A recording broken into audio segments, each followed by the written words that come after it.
All right, well, good morning, everybody, and welcome to another exciting program with us here at Exploring by the Seat of Your Pants. It is nearing the end of our second week back in 2023. Last year, we did over 500 programs featuring scientists and explorers around the world, and we have kicked it off with a huge bang this year. We have been to Costa Rica, to India, the Philippines, South Africa, Antarctica, Chile, and Rwanda, and that's just in the last 4 days. It's been a crazy, crazy start to the year, and I want to really give you a big thank you for joining as we continue to showcase and celebrate these amazing people and places from around the globe. Now, you might have had the chance in the last few weeks to see Joe's amazing presentation of the Osa Peninsula. If you haven't, check it out on our YouTube channel. He, over the holidays, went with his family to one of the most biodiverse and amazing places on this planet in the west side of Costa Rica. Now, today, I didn't want to let Joe have all the fun, so I wanted to come in and tell you about something completely and utterly different, and that was my holiday adventure in Iceland for my honeymoon. Got married back in October and had the chance to go to a really, really special part of the world, and so I wanted to share a little bit about that with you today. I've donned my wool sweater, very Icelandic of me, to dive in, and let's go on a little adventure. So here we go, folks. Iceland adventure. I like this picture very much. This is the one that alarmed my wife the most because it looks like I'm about to plummet into a big pit. I was actually about 10 feet back of that pit, but it was a really special part of the trip in a place called the Snæfellsnes Peninsula, which sounds like a really bad sneeze is coming on. So first and foremost, where in the world is Iceland? Iceland is very far north and it's very far alone. It's in the middle of the North Atlantic Ocean, sort of tucked in there under Greenland. It is part of Europe technically, although it is very far away. And I live in Newfoundland on the far east coast of Canada. And so people thought I was a little bit crazy for wanting to do my honeymoon even further north, even more cold in the North Atlantic. But I had my reasons. Now, where in the world is Iceland? A little more geographically situated. We've got some kids joining today from all these cities on the left: St. Augustine, Florida, Guelph, Rushholt, Wisconsin, quite a few more joining us live, which is very exciting. And I wanted to give you a sense of where they are compared to the equator. If you're new to latitude and longitude, the equator is at 0 degrees north. It is the middle of the earth. St. Augustine, Florida is about still in the tropics almost. It's only at 29 north. Guelph 43, Rushholt, Wisconsin 45, and Reykjavik, which is the capital of Iceland, is the furthest north capital on this planet. It is at 64 degrees north. Now the Arctic Circle, the Arctic begins at 66 north, so it is almost in the Arctic. It is further north than almost any major Canadian city, and certainly all of the United States cities, and as a capital, again, beats the capital of Russia, beats the capital of Norway, beats all these other places that we sort of think of as being cold and barren in the middle of nowhere. And one thing that this made a big impact on was the daylight hours. The further north or south you go from the equator, the more skewed the daylight hours are in different seasons. When you're at the equator, there's 12 hours of daylight and there's 12 hours of darkness. As you get closer and closer to the poles, that gets skewed. A lot of our Canadian friends will know this, people on sort of the same level that I am here in Newfoundland.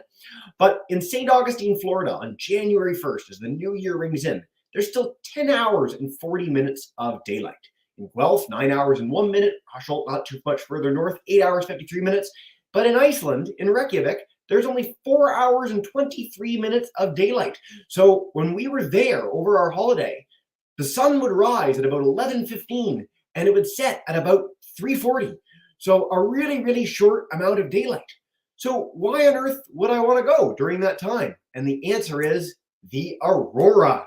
Now, many of you might know the aurora. If you're lucky, you've seen pictures of the aurora. If you're really lucky, you've been to a place where you've actually seen them in person. But this is the confluence of charged particles that come from the sun and go to hit the earth, and our magnetic field channels them to the poles, and you end up with these incredible light shows in the sky. The sky is aflame with light. And so we had the chance to see this 3 times while we were in Iceland. Every day that it wasn't cloudy, really, we saw the aurora at night. And my wife saw it from the plane window as well. So 4 auroras while we were in Iceland. And this is really one of the most spectacular things I think that anyone can experience in nature. It is unbelievably mesmerizing. We were standing out in multiple layers, shivering, holding ourselves to keep warm and stood for about an hour to watch the display on the left. The one on the right was in a different location over a mountain. It was a really, really incredible opportunity. And so why there? Why Iceland for the aurora? Well, the aurora don't just happen anywhere. If you're in St. Augustine, Florida, unfortunately, you are almost certain to never see an aurora. If you do see an aurora in Florida, there's probably a big solar storm. We don't really want that to be the case. But these particles from the sun get sort of channeled to these rings on the north and southern hemisphere, and Iceland is right in the middle of one of those rings. And so it's one of the key places that people go to experience the Northern Lights. It's a really special, unique place where there's actually infrastructure, cities, roads, a lot of people can go there. The closest place, another place I've had the chance to see the aurora is in Yellowknife in the Northwest Territories in Canada, another one of the places in that belt, actually right around here for the big lakes in the Northwest Territories. So if you ever get the chance in life to go up north to see them, I really can't encourage you to do so enough. Now, one thing that makes Iceland extra special is its geology. Iceland's in a really unique spot on the planet. And again, some of our students might know plate tectonics or continental drift. Some of you might be new to this concept, but on the crust that we stand on Earth, it is not entirely stable. It's not going to fall apart beneath you, but our crust on the Earth is made up of all these plates that interconnect, sort of like a puzzle piece. And sometimes those plates shift and they move away from each other and they push into each other. And Iceland happens to fall right on a place where two plates are pulling themselves apart. So Iceland, slowly but surely, is getting bigger. It's literally ripping itself apart. And on places where plates meet like that, you end up with a lot of really, really cool features. So on the right here is a picture. If you look in the picture, we've got this stairwell down to some water. And then there's some things in the water. Well, those aren't rocks. Those are divers and snorkelers. And so this is a place called the Silfra Fissure. On one side of this is the Eurasian plate. On one side of this is the North American plate. And you can swim between them in a deep glacier pool channel that goes for about 30 minutes. You snorkel through this. This is something that I've always wanted to do since I was about 16 years old. And I had the chance to go with my wife, don the big dry suit, put on my flippers, and go swimming for about 40 minutes in this water, which was freezing cold. This water was about 2 degrees Celsius. And you pop your head out and you've got these cliffs beside you with tons of snow. But because it's fed by a glacier, because it comes through this volcanic rock that gets rid of all the impurities in it, it's some of the clearest water in the world. So when you get in this pool, when you start swimming in it, you can see several hundred feet crystal clear, as if it was just a few feet away. It was a really, really special and unique experience, and also so cold that when I popped out, my fingers were frozen, my toes were frozen, and my lips were so frozen that I talked like this for about 10 minutes till they could thaw again. The other thing that you have with Iceland geology is, as I said, it's ripping itself apart. So lava comes pouring out. Iceland's actually had a few big volcanoes that have gone off in the last few years. And a really big one not too long ago that actually stopped planes from flying to Europe for several weeks because there was so much ash in the air. And so everywhere you go in Iceland, you get the chance to see this legacy of volcanoes and volcanism. On the left, this is a picture. We are standing on an old volcano and we're looking out at an even older and much bigger volcano. And what's cool about the volcano that we're looking at, this big guy here, this is called the Snæfellsjökull Glacier. And a long, long, long time ago, a man wrote a book called The Journey to the Center of the Earth. It's a very, very famous book in the history of science and exploration. And the gateway to the center of the Earth, he put on this glacier. So we got the chance to see what in fiction is the beginnings or the entryway to the center of the Earth. Maybe not necessarily accurate, but very exciting to think about. And on the right here, we have these basalt pillars. So sometimes when volcanic eruptions go off, they push out this rock called basalt. And if the basalt cools in very certain ways, you end up with these natural geometric figures. They look like stacked hexagons on top of each other. And they make these beautiful, really unique land formations. There's a really famous example of this in Ireland, a place called the Giant's Causeway. And I really encourage our classes to look that up. But this is a really special opportunity and something that I'd also wanted to see for a very, very long time. So how do we get to these places? Well, we've got to go driving in Iceland, and driving in Iceland can be interesting. So I grew up in Toronto, and Toronto has one of the biggest highways in the world. Several of our classes today are on this highway, the 401, and the 401 has and points 8 lanes in each direction. The highway is several hundred feet, several hundred meters across. And so that's my baseline in my mind for what a highway is. In Iceland, a lot of the travelers, tourists like me, go on something called the Ring Road. The Central Highway of Iceland is a road that goes right around the country in a big circle, and a lot of tourists do that entire route. So these pictures, the top left and the top right, are on the Ring Road. This is the biggest highway in Iceland. So it's one lane each way. There's no guardrails, and there's these little, you can vaguely see them in this picture here, these little tiny orange reflector poles that are made of plastic every 50 feet or so that you know where you're going. But sometimes, like those pictures, you'd have no idea that the road was even there if you didn't have those pillars. So you're sort of just driving, hoping for the best. We saw many cars that unfortunately had gotten stuck in the side. We were really glad that we got a big SUV to get through some of the snow and conditions that we got. And there were many times we'd be driving along the road and the sky would literally match the color of the ground. So it looked like you were driving into the void. The picture on the bottom is me celebrating because after 30 minutes or so, my wife and I had dug us out of a snowdrift that I'd driven us into. So I accidentally drove into a big, thick pile of snow. We had to get out and dig with our hands and throw gravel on the ground to finagle our car out of there. So it sounds kind of dicey and sketchy, but there's a reason that we do this, and that is for the views. So I'm going to show you the pictures in just a minute, but I'm going to pop back in and play a quick video of some of the driving in Iceland, which was really our experience for most of the trip. It was like this. Just endless beautiful landscapes in every single direction. Incredible mountains loomed up right on the side of the road, big bays, ocean views. It was such a special place to drive. And so here is why we drove there. Things like this. Just with the short light, with the 4.5 hours of daylight a day, the sun's pretty low in the sky. And so it looks like a perpetual sunrise and sunset. You get these incredible colors, this incredible full moon that we had the chance to see over this looming mountain at the end of the road. We basically drove for 11 days with our jaw on the floor of the car, just mesmerized at this view. Now, as I said, got stuck on the snowdrift. We have all this ice and snow that you can see. We went in the middle of winter in Iceland, in the heart of winter, so to speak. And so, again, people thought we were kind of crazy for doing that, but we were really excited. And one of the things we were excited about was that actually, compared to Cornerbrook, where I live in Newfoundland, it was supposed to be less snowy and quite a bit warmer. Winter in Iceland is usually about -1, -2 degrees. But when we got there, these are actual news articles. It was the coldest winter in 100 years in Iceland, and it was the snowiest in 14 years. So it was a really unusual winter in a number of ways right at the time that we got there. The coldest it got was about -23. Now, our friends in Wisconsin, and frankly, our friends in Ontario too, will know this temperature. You've experienced -23. When it's so cold, you can take boiling water, throw it in the air, and it freezes before it hits the ground. But we didn't really think that it was going to be like this. It was quite a different adventure in some places than we'd expected.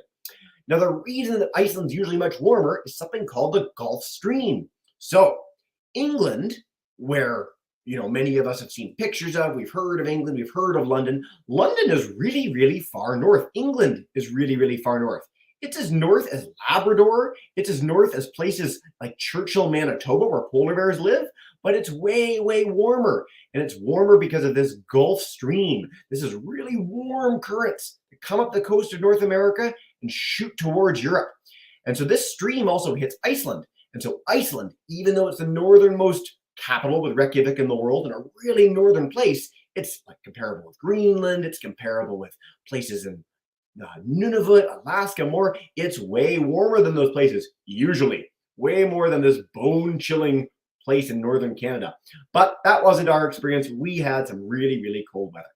But that's okay, because we were there for winter. And one of the things we really wanted to do was explore an ice cave. And so what you do is you get in a big Jeep, a really, really big Jeep with huge tires that can't be popped. And you rumble over this crazy landscape and you bounce and you're flying all over the place and you got this big seatbelt on and you end up in the middle of nowhere on like a volcanic plain of black rock. And it was nighttime still, so the sun hadn't risen yet. The fog was over the landscape and you walk for about half an hour and you end up where the glacier meets the mountain. And there's this big forbidding pit with a rickety little wooden thing that you walk towards to go into the ice cave. So it doesn't look very homey here. It doesn't look like something very casual that you just do. So you do go with tour guides, you wear these hard hats, but then when you get in, it's just the most beautiful place. It's bits of white and rich, deep blue, and the texture of it is so cool. And there's this river running through this curving glacier cave that you can walk in. Now, hundreds of people ended up coming after us, which was very exciting. With our headlamps on, it illuminated it in the most amazing colors. It was a really incredible and unique experience. And I'll tell you something, when I was in there, I couldn't resist. I had to lick the glacier. Now, I'm really glad my tongue didn't stick because I would have to have given up my Canadian citizenship if my tongue stuck to the glacier in Iceland, being silly. But it was very fun, and I will never get that chance again, probably, so I had to take it. But it was one of the most beautiful places I've ever seen, and when you get outside, you see the whole glacier with these big pits in it, and the sky lit up, and it was just unbelievable. Another thing we were really excited to see was the glacier lagoon. So where that glacier meets the water, it forms this big, huge lake that's full of icebergs in it. And so you get this incredible sunny sky with the mountains in the background, the glacier coming down the hill, and these really interesting ice formations in the water, like this one that looks like a tidal wave on the bottom. I didn't know that icebergs would ever form that shape, but that was very, very cool getting the chance to see all this. And where the lagoon empties out into the ocean, there's a place called the Diamond Beach. So these icebergs break down into smaller icebergs and they make it out to the ocean, and then the waves of the ocean push them onto the beach. And then when the sun comes out, which we were lucky enough to see, these things glow. They look so beautiful. For kilometers along the beach, you'll have these ice chunks that just catch the light in the most beautiful way. And on the left, that's the biggest one that we saw. And so my wife had to jump on that and we had to get a picture of it because that was by far the biggest iceberg that washed up on the beach. Just a really stunning place on Earth. Now, one thing we really weren't expecting to see in Iceland was wildlife. Iceland is not known for animals.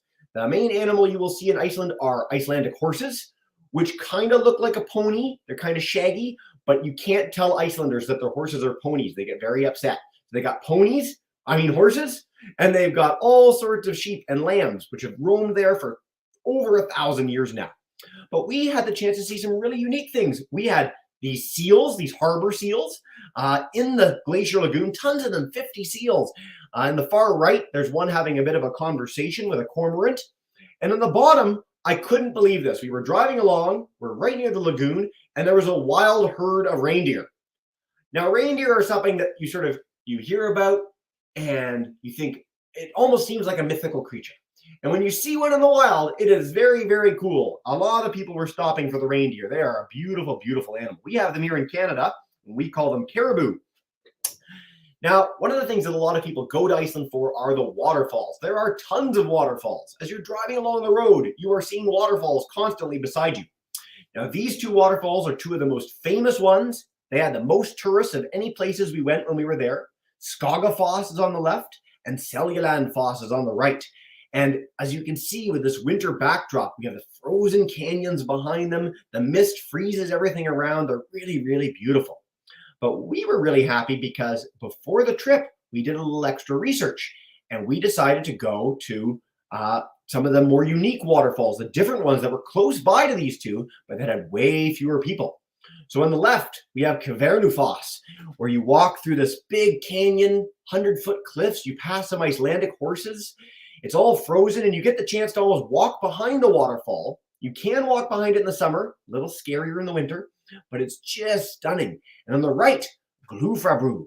So Glufabru is, you walk through a little slot canyon. You're wading in the water. You've got to have waterproof boots, and you end up in this area around you where it's like a cathedral almost, where the waterfalls coming through and ice rhymes on every surface, and it's just the most beautiful, unique place. Now, we only had one pair of waterproof boots, and my wife and I have the same size feet. And so she went in first, and then she took off her boots and gave them to me, and I got the chance to go in, and it was so special. Now, I wanted to share a few of my other favorite places with you and then share a few facts before we wrap up together. This is a stone troll statue made in the 80s. On the other side, he has a little face and big feet, and it's by a mountain called Arnarstapi, which looks like a mountain as a kid would draw it. If you were to draw a mountain, that's exactly how you draw it, like a big pyramid. But mountains don't usually look like that. It's really, really weird for a mountain to look like that. So it was so special and a really one of our favorite places we saw on the trip. This next picture was, in person, the most beautiful view I've ever seen in my entire life ever. I have been lucky to travel a lot of places and see a lot of really nice views, and my wife and I both agree this is the most incredible thing we ever saw. Now, this was taken from a place called Helgafell. Helgafell is classically a sacred mountain. If you walk up Helgafell and you don't speak the entire way up, and you don't look back as you're climbing it, at the top, you get 3 wishes. And so we had the chance to climb this little mountain. It's not a very big hike. And what was nice about this too is that on our way, 2 dogs came running from the local house that lives nearby Helgafell and helped us all the way up. They chased us all the way up, and we got to play with some dogs as we went up the sacred mountain to end up with this view. It was a really quite unique experience in my life. This next mountain is called Vestrahorn. It's called the Batman Mountain because if you include the far left, which isn't in this picture, it sort of looks like the Batman symbol. We were completely alone on this snowy beach with a black sand as the water poured in with this mountain. And it got this little cap of cloud that it captured at the top. And it is so, so cool. It's also really cool walking on a black sand beach with snow on it because your footprints are black behind you in the white, and it makes for a really cool view. And then these final 2 pictures on the left, they try and encourage people to drive safely and slowly by big smiley faces or frowny faces on lots of little signs like this throughout the country. And so we got a picture of me driving safely, getting a nice smiley face. Now the picture on the right, and I'm going to show a video in a minute too, is from fireworks in downtown Reykjavik on New Year's Eve. So Reykjavik has the most fireworks of anywhere in the world on New Year's Eve. And the reason is that in Iceland, people buy fireworks to support the search and rescue teams. A lot of people like to go into challenging places in Iceland. They go into the mountains, maybe they get stuck. And so there's a whole team of people that go to rescue people, make sure everyone's safe in Iceland. And so it's sort of a duty. People feel that it's something that they should do to buy fireworks because it's a fundraiser for those search and rescuers. And so in a town of about 150,000 people, it's like 6 straight hours of insane fireworks on New Year's Eve. It's the most incredible thing I've ever experienced in a city in my entire life. Every possible direction around you is insane fireworks. And so we decided to wear sunglasses at midnight because we didn't want to get hit by any stray fireworks. But I'm going to play you a quick video. This isn't even midnight. So that's what I say in the video. This was at 11:50. This is what the fireworks sounded and looked like.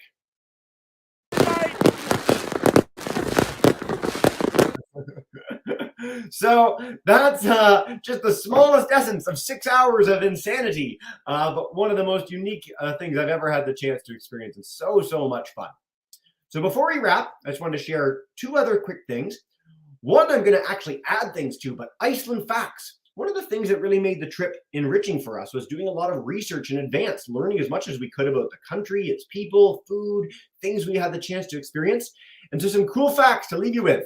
And this is a call anytime you go somewhere, do a little work to learn more about that place. Icelanders discovered North America about 500 years before Christopher Columbus, who many of us might know. Icelanders set up the first settlement in North America in what is now Newfoundland, where I live.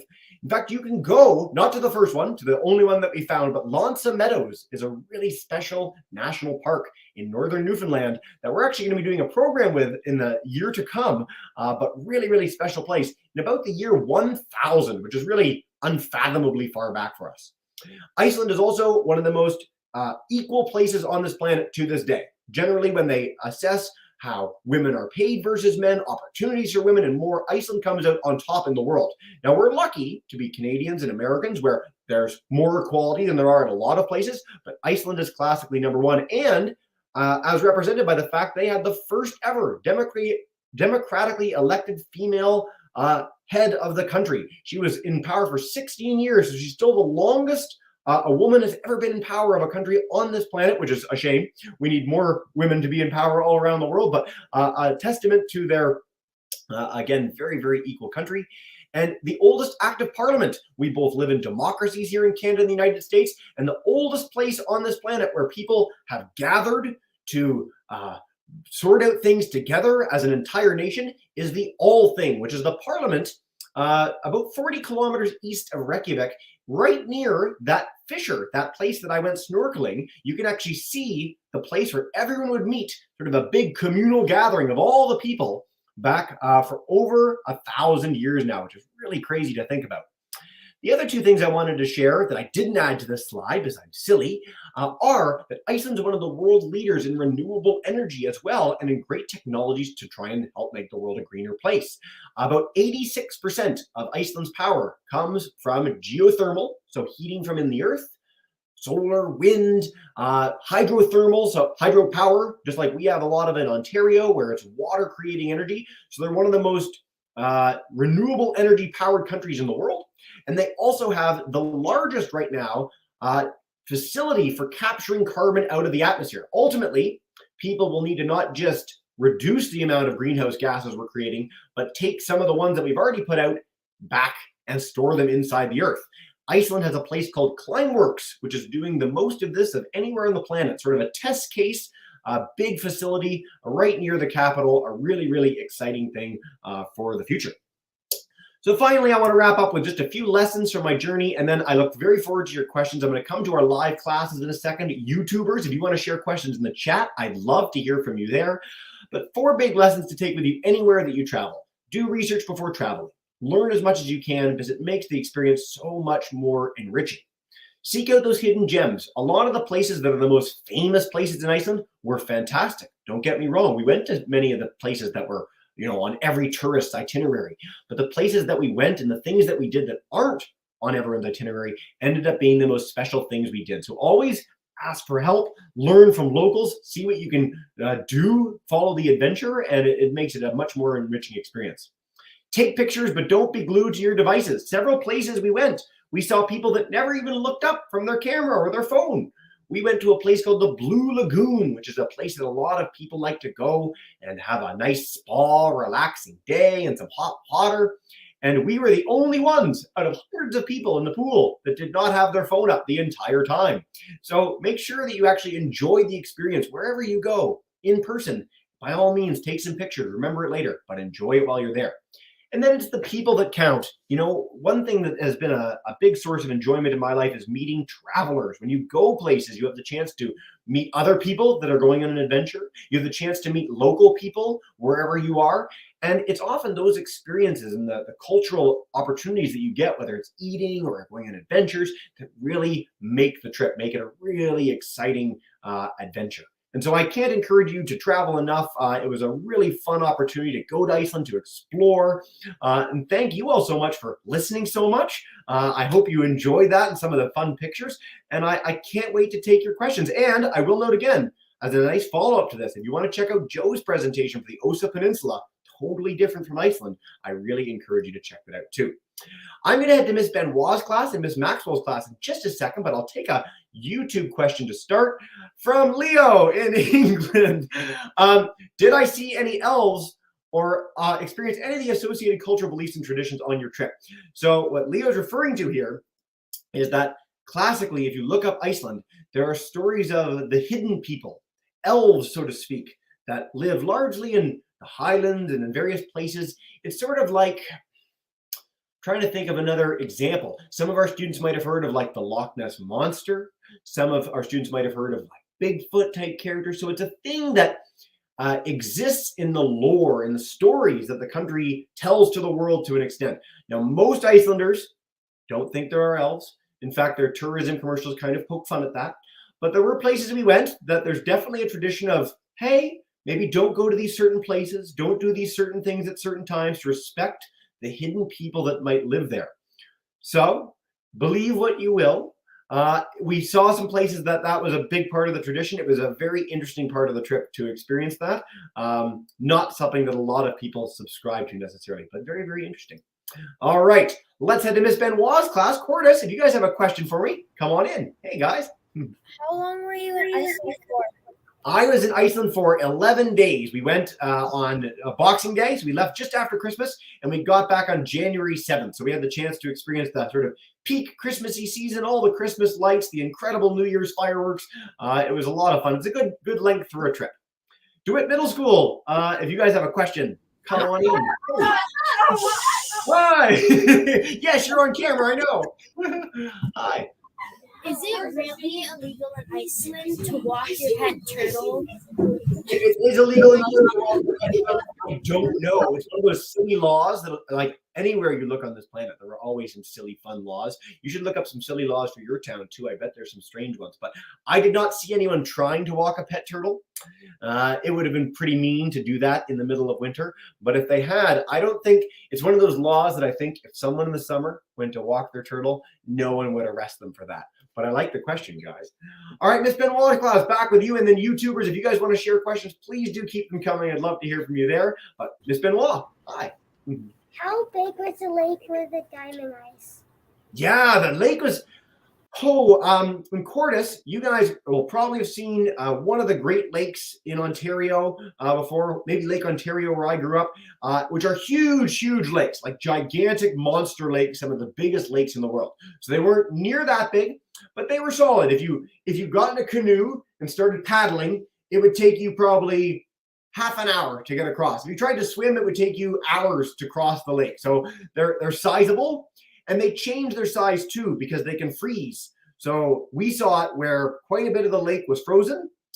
In the summer, it's much bigger because all that ice is gone and it goes all the way up to the glacier itself. Good question. DeWitt Middle School, do you guys have a second question? All right. Anybody else have a question? Guess do you have one? Go ahead, Leighton. I don't. Oh, okay. Oh, just want to say hi? Yeah. Awesome. Well, I'll leave you to it, Miss Maxwell. If you do have any questions, you can let me know in the chat, and I will head back to Miss Benoit's class if you guys have any more. Hey, guys. Yeah. I have 2 questions. Let's do it. How big was the ice cave? Okay, what's the second question? How cold was it in the ice cave? Ooh, it wasn't that cold, I'll say that. It was probably colder outside because a lot of the thing that makes it cold is the wind. You'll know this from Cordis. You know, you're going outside and it's cold, but then there's a big wind that comes up and it's just, it's so much colder. So in the ice cave, there's no wind. So it's not that cold. I would say that day was actually pretty warm. So it was probably like 2-3 degrees Celsius. Our Florida friends are like, right now, 35 Fahrenheit. But it was pretty big. You come in and it sort of makes S shape. So you walk in this big chamber, the top of it's maybe 30 feet, 40 feet above your head, and you walk in and then you end up walking on a bit of the ice cave itself, like on ice, inside the ice, and you do a big curve around, and it's probably 50 to 100 feet wide, and then you curve around a corner, and then you end up in a really dark area where no sunlight gets in. And so the blue gets really interesting and dark, and the water looks like it's coming out of a black pit. It's very interesting and unique. If you guys have another one, DeWitt, just let me know in the chat. We're going to take a few more questions. I love these queries, guys. But Miss Benoit, come on back in. Hey. What was the biggest mountain you saw in Iceland? We actually saw the biggest mountain in Iceland, and I need to find out what it's called because it's got a weird name. A lot of weird names in Iceland, as you've heard. Snæfellsnes, Jökulsárlón. So yeah, the biggest mountain is called, Hvannadalshnjúkur. And Icelanders are like crying right now. They're terrified at my pronunciation.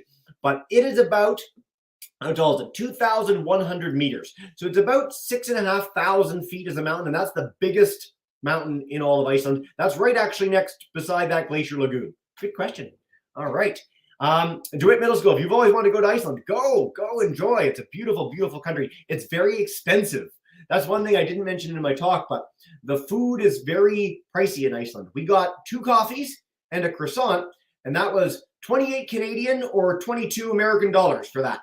So that was painful. So we ate a lot in our hotels with rice and lentils and some sauce. And we went out for dinner twice because otherwise we would have been very poor coming back. But very enjoyable time. Miss Benoit, come on back in. Hey. Did you walk up the mountain? I wanted to. Some of the mountains we did a little walk. So that sacred mountain, Helgafell, it's pretty short. So it was about a 15-minute walk to get to the top of that. The big ones, like the monster one, we did not. And you need special guides. So quite a few of the bigger mountains, you need to have special people trained with you to go. It's actually quite dangerous if you're to walk up some of those mountains because they're covered in those glaciers sometimes. So glaciers are not a place that you ever go yourself because there are big pits in glaciers. There's ice that isn't stable and you can fall through it. So they're one of the more dangerous kinds of places to walk, actually. And so it's really important. When we did the ice cave tour, we went with a guide. Same idea with the big mountains. We wanted an adventurous but not too adventurous trip, shall we say. Ms. Benoit, yourself, I'll come back to your student in a second. Did I plan my trip or did I have help? I planned my trip. Once you start traveling, the first few times I traveled, I went with sort of set tours, and I love that experience. I recommend that to everyone, especially if you're going to a place where you don't know the language, it's challenging for you, it's your first time, you're nervous. But as I continued traveling, I've gained more confidence in planning an itinerary, doing something fun. And so everything on this was just stuff that I looked up, wanted to experience and check out, and had the chance to do. It was fun to go on a few tours, like the ice cave, like the sulfur snorkeling that I wouldn't have been able to do myself, but generally just me, yes. Awesome. Ms. Benoit, you guys are just having the best questions. Come on back in. We'll do a few more together. Hey. Was it hard to see when you were driving? Yes. So sometimes it was great. Like sometimes it was perfectly sunny, beautiful. In fact, the longest drive, we did a 6-hour drive once. That was a beautiful day. It was crystal clear. But sometimes you'd be driving and the snow was blowing so much and the sky was so white, you could see about 50 feet in front of your car. It's not the worst driving I've ever seen. I have actually been in Canada in roads where you could see the front of your car. And that's it. And that's kind of dangerous to drive in. So we were always paying attention to the weather to make sure that we weren't going to be in a dangerous situation. And in fact, Iceland shuts down their big roads. They have the search and rescue team make sure that people are safe. But if a road becomes too dangerous to drive, if the snow is too thick, if it's too icy, they'll actually close the road and they'll put trucks at the end of it and no one's allowed to drive there. So you need to make sure that you're in a position where you're following the weather and you're not going to get stuck in a place you don't want to be. Great question, guys. Again, classes, thank you so much for joining. I know that's your last question. So Miss Benoit's class, Miss Maxwell, our YouTube friends, thank you all so much for joining. I hope you enjoyed a little bit of the Iceland adventure, and I hope you'll join us again soon for more amazing journeys with scientists, explorers, and more. But what we'll do to wrap up, as you know, Miss Benoit's class, before you go off to the forest, I'm going to bring you guys in. Thank you so much for joining, and have a wonderful day.